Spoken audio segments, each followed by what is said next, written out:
आज का हमारा सत्संग श्रीमद् भगवद गीता के दूसरे अध्याय का पहला दूसरा श्लोक। संजय ने कहा, करुणा से व्याप्त शोकयुक्त अश्रुपूर्ति नेत्रों वाले अर्जुन को देखकर मधुसूदन कृष्ण ने ये शब्द कहे। श्री भगवान ने कहा कि हे अर्जुन, तुम्हारे मन में यह कल्मश आया कैसे? यह उस मनुष्य के लिए तनिक भी अनुकूल नहीं है जो जीवन के मूल्यों को जानता है। इससे उच्चलोक की नहीं अपुति अपयश की प्राप्ति होती है। तो भक्तगणों, आगे भगवान ने कहा, इस हीन नपुंसकता को प्राप्त मत हो, यह तुम्हें शोभा नहीं देता। ये शत्रुओं के दमन करता, हृदय की शुद्ध दुर्बलता को त्याग कर युद्ध के लिए खड़े हो जाओ।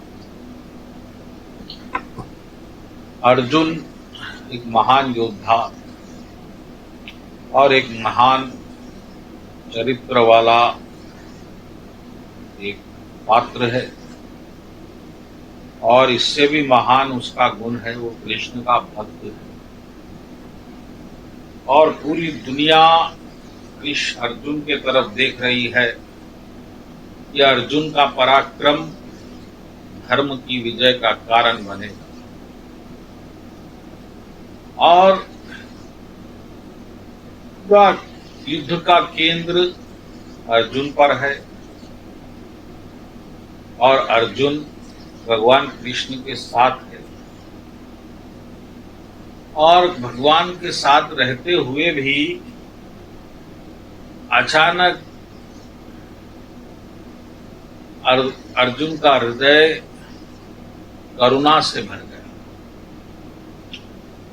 लेकिन इस करुणा को कृष्ण भगवान ने उच्चतम गुण नहीं माना।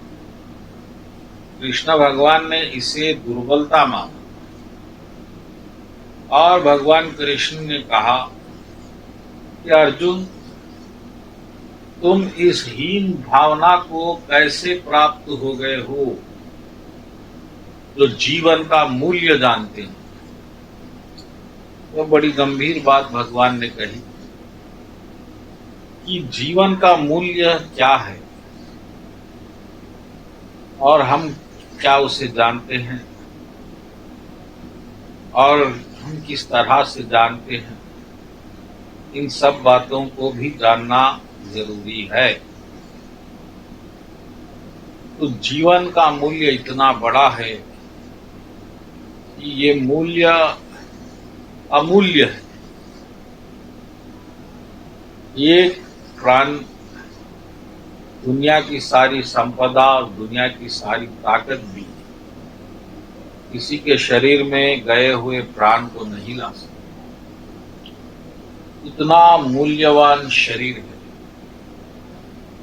और इस शरीर का मूल्य जो जानता है वह इस शरीर के उपयोग को भी जानता है।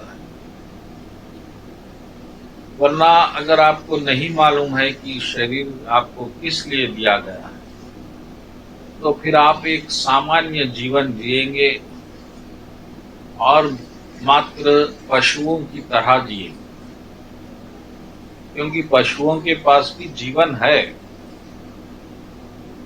लेकिन मानवों में और पशुओं में अंतर बताया गया है। हम खुद को भी पशुओं से बहुत बुद्धिमान, मूल्यवान मानते हैं। अगर किसी बकरे की हत्या कर दी जाए तो आप पर कोई केस नहीं बनता, लेकिन अगर कोई मनुष्य की हत्या कर दी जाए तो फिर आप पर सारा कानून आपके पीछे पड़ जाता है।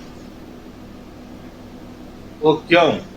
दोनों का जीवन है, दोनों का सुख दुख समान है, फिर भी आपको मूल्य अधिक दिया जाता है, क्योंकि आपके पास विवेक है, बुद्धि है, जो पशुओं के पास नहीं है। और इस विवेक और बुद्धि का क्या उपयोग है, ये आपको जानना होगा। क्या विवेक और बुद्धि मात्र धन कमाने, यश कमाने के लिए है? और अगर ऐसा है तो फिर आप उन लोगों को पूज्य क्यों नहीं मानते जो बड़े धनवान हुए हैं? अभी बिल गेट बहुत धनवान है, लेकिन आप बिल गेट की पूजा नहीं करते, और आप उसकी पूजा करेंगे जो निर्धन रहा। जैसे हमारे सुदामा जी निर्धन रहे, कई भक्त निर्धन रहे जिन्होंने ज्यादा धन नहीं कमाया, लेकिन वो पूजनीय बने। तो फिर उनके पास क्या है? ये तत्व, अमूल्य तत्व क्या है? अमूल्य तत्व है इस शरीर के द्वारा भगवान को जानना। और सिर्फ जानना ही काफी नहीं है, जानने के बाद भगवान को प्रसन्न करने का प्रयत्न करना, वरना इस शरीर का कोई मूल्य नहीं बचेगा। कई बड़े बड़े योद्धा हुए, लेकिन हम उनको याद नहीं करते।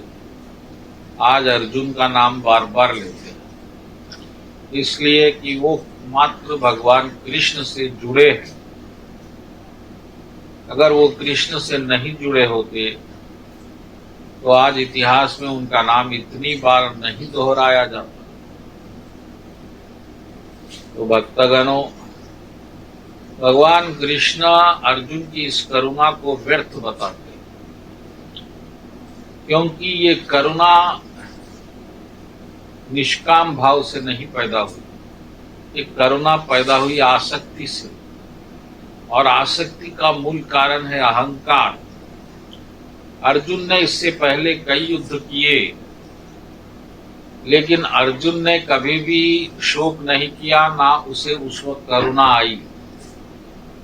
आज अर्जुन को करुणा इसलिए आ रही है क्योंकि उसकी जो आसक्ति है अपने बंधुओं में, अपने रिश्तेदारों में, वह उसे ऐसा लग रहा है कि वह उसे खो देगा।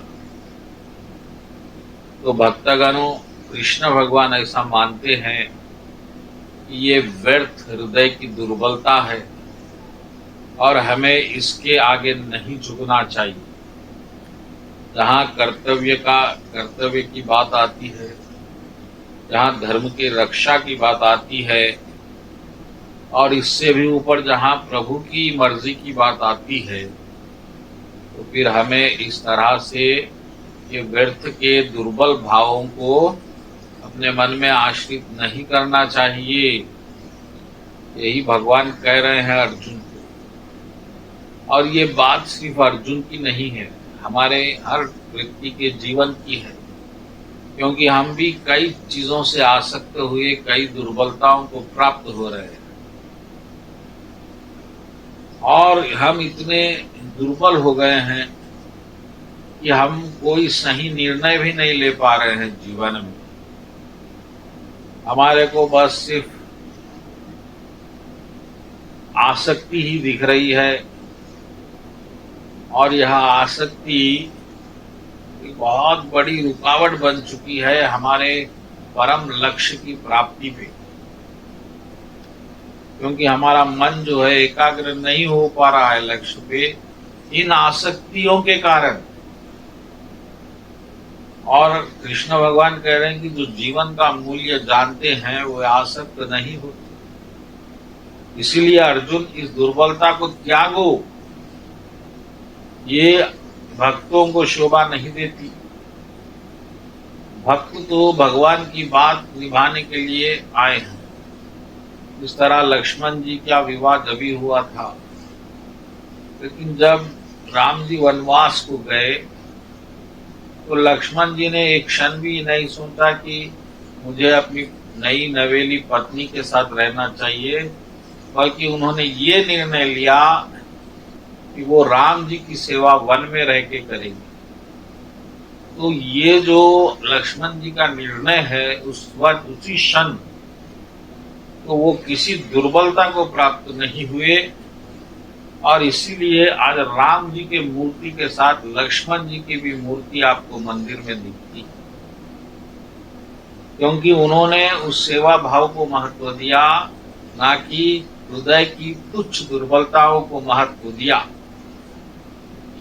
तो भक्तगणों, आप में भी अगर ऐसी दुर्बलताएं हैं जो आपको लक्ष्य से अलग होने के लिए मजबूर कर रही है, तो आपको इसी वक्त उस दुर्बलता को त्यागना होगा।